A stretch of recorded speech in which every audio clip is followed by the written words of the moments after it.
Hey guys, Sean here from Tesla Family.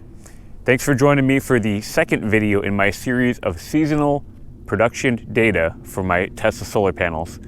My Tesla solar panels here were installed in late June 2020, and in this video I'll be sharing my solar production data for autumn 2020 covering October, November, and December. I'll be showing you how the loss of daylight hours and lowering sun angle this time of year can impact your solar production. You'll see details each month on my solar production, home usage, my solar offset, rainfall and sky cover data impacting production, SREC creation, and my monthly electric cost. Let's jump into the data.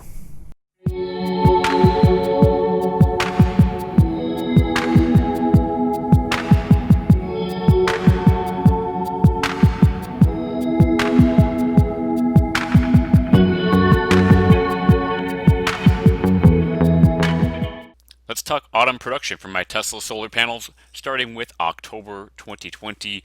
Here on the left-hand side, I've got two screen captures from my Tesla app.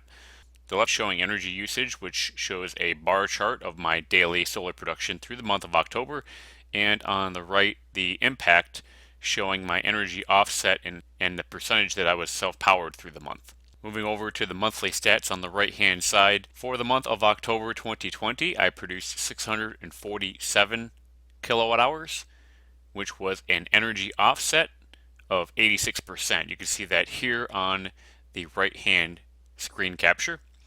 So for the month of October, my solar production didn't quite cover what my home used. We were short by 107 kilowatt hours. You can see that here in the third line of the chart on the right. My home usage was 754 kilowatt hours. I pulled 596 kilowatt hours from the grid, mainly on cloudy days and using energy at night because I do not have Powerwall. Definitely would like to have Powerwall, but at the time that I ordered my solar panels, the pricing wasn't in the budget. I'm hoping to add Powerwall relatively soon though. I pushed 489 kilowatt hours to the grid, and you can see that energy offset of 107 kilowatt hours. My high-end production possibility for the month of October using the kilowatt hour rule of thumb, check out my July 2020 production video where I cover the kilowatt hour rule of thumb more in depth.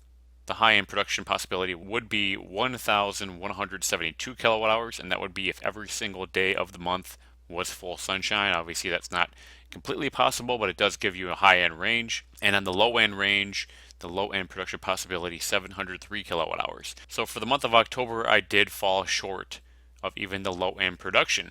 For some reasons why I fell short here, we can look at some of the weather information down below. But before we get to that, let's talk about the average production per day was 21 kilowatt hours. My highest production day was on October 3rd, where I produced 38 kilowatt hours. My lowest production day was on the 29th of October, where I only produced 2 kilowatt hours. And on that day, there were some rain showers around with cloudy conditions and fog.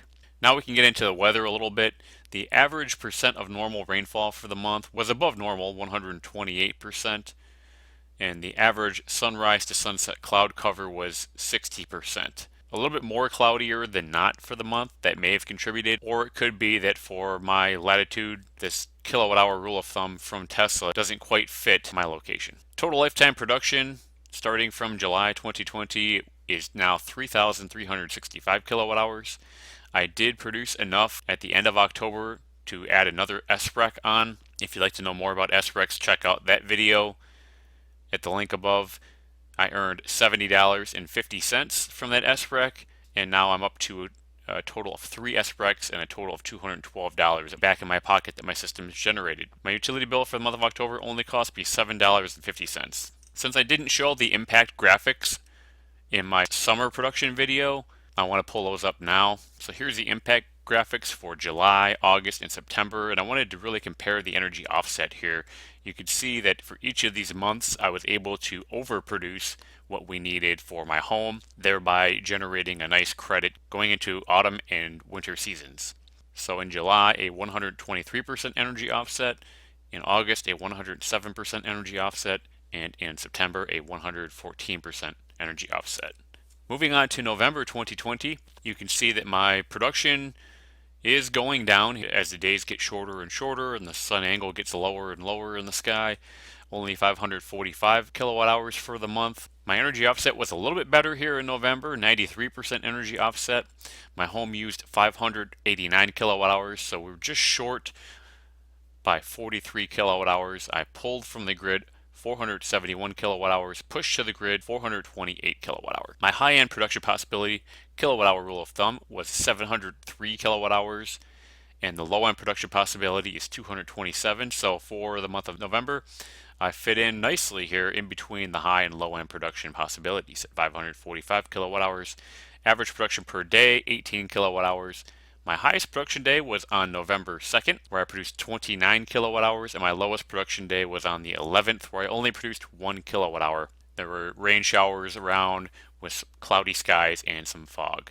Again, another month of above normal rainfall. We were at 164% of normal rainfall for the month. And the average sunrise to sunset sky cover right in the middle at 50%. My total lifetime production through November is 3,910 kilowatt hours. Didn't produce another SREC for the month of November. Looks like we fell short by about 90 kilowatt hours. If we got to 4,000, then that would have kicked off another SREC. And my utility bill for the month of November, $8.50. I want to plug another video. If you've been looking at your solar production curve and seen some weird dips as you move into the fall, I covered that in my What's Causing These Dips video, where I compare my solar production on November 29th, where there were some production dips in my solar production curve, and I compared that to July 14th, my best production day during the summertime. So check that video out at the link above. Moving on to December 2020, monthly stats for my monthly solar produced was 395 kilowatt hours. Hopefully this is the lowest month. We'll see how January turns out. Again, we'll cover that in my winter production video, and that will be out sometime in April. Home usage, 714 kilowatt hours. So we only were able to offset my energy for the month of December by 55%. Would like to see that a little bit higher, but we have an awfully low sun angle and the days are very short here in December. I pulled 588 kilowatt hours from the grid, and I only pushed to the grid 270 kilowatt hours, thereby falling short by 318 kilowatt hours. High-end production possibility 703, and low-end production possibility of 227. So again, falling in between the high and low-end production possibilities. Average production per day, 13 kilowatt hours. My highest production day was on December 8th, where I produced 21 kilowatt hours. My lowest production day on December 16th, where we had a winter storm move through, only produced 400 watt hours that day. We had about 2 inches of snow with some ice pellets, some sleet, and overcast skies all day long. The snow stuck to the panels and really shut down production. Check out the link for my winter storm production video at the link above. For the month of December, we again were another month of above normal rainfall at 165%. And the average sunrise to sunset sky cover, again, more cloudy than not, 63%. My total lifetime production through the month of December, 4,307 kilowatt hours. That allowed me to generate another SREC certificate, which again was worth $70.50. So through December, the first half of 2020, I was able to generate 4 SRECs, totaling up to $282 back in my pocket. And my utility bill, again, only $8.50 for the month. So as everyone knows, the winter solstice occurs in December, December 21st here in 2020, and that is the shortest day of the year, shortest amount of daylight per year. I did create a video on my winter solstice production, so if you're interested in learning about that, check out that video at the link above. Alright guys, thanks for watching the video. If you really enjoyed it, make sure you subscribe to Tesla Family Channel here on YouTube. We really appreciate all of our subscribers and everyone who watches our videos. Thank you very much. If you have any questions, feel free to leave a comment down below and I'll get back to you soon. Check out all of our other videos as well. Also, follow us on Twitter at Tesla Family Chan.